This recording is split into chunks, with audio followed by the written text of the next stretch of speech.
iştirak eden her bir kəsi salamlayır, hoş gəlirsiniz deyilir. Saat rəsmi bir dəqiqəli sükutla yad edilir.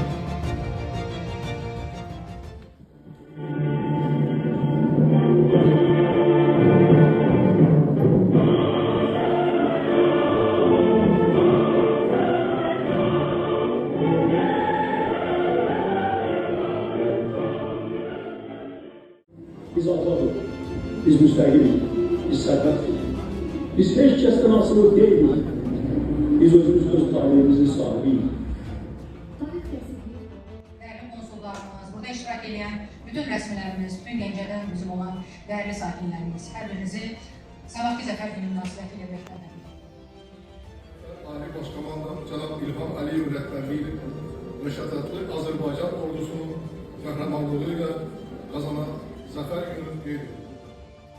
8 Kasım Zafer Günü hem Azerbaycan hem de Türk dünyası için önemli bir dönüm noktası ve de gurur kaynağı olmuştur.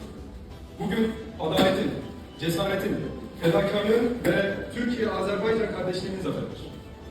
Yine bugünkü mukaddes vatan toprağı Karabağ'ın düşman elinden kurtularak gerçek sahibi Azerbaycan'ın tertemiz sinesine kavuştuğu gündür. Kutlu olsun.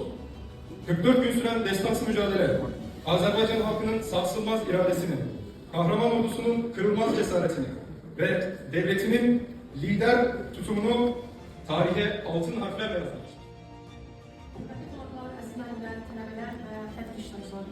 Bugün biz hamımız üçün qındıcı bir gün, Azərbaycan xalqının 44 günlük vətən müharibəsində qazandığı şanlı zəfərin 5 illiğini iftihas edilir.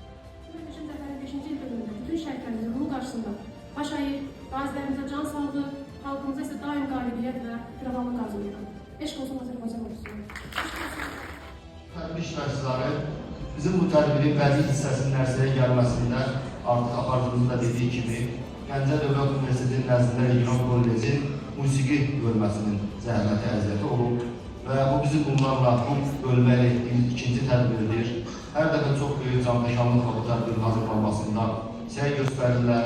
Bu konsertin ərsəyə gəlməsində xüsusi zəhməti olan bölmənin müəllimi var, Anar müəllim. Və mən çox istəyirəm sizlərin müşayiəti ilə Anar müəllimə partiyamız adından çox xırda bir hədiyyə təqdim edeyim. Ondan sonra səhnəni bədii hissəyə verək və bədii hissədə Anar müəllimin təqdim etdiyi zəfər konsertini bilgər edəyək. Anar müəllimə sizə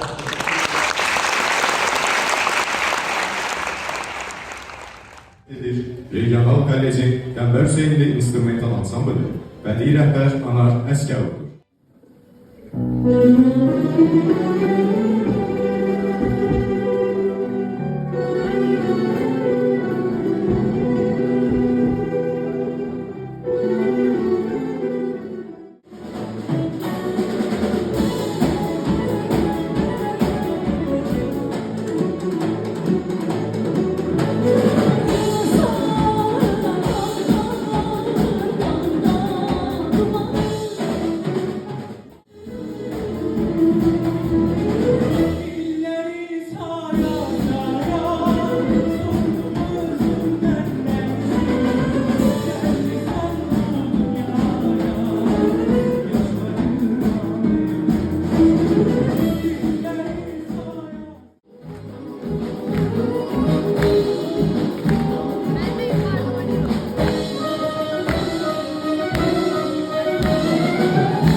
Təşkilatının və Gəncə Dövlət Universitetinin nəzdində Regional Kollecin musiqi şöbəsinin birlikte təşkil etdiyi 8 noyabr Zəfər Günü'nün 5. il dönümünə həsr edilmiş konser proqramımız sona çatdı.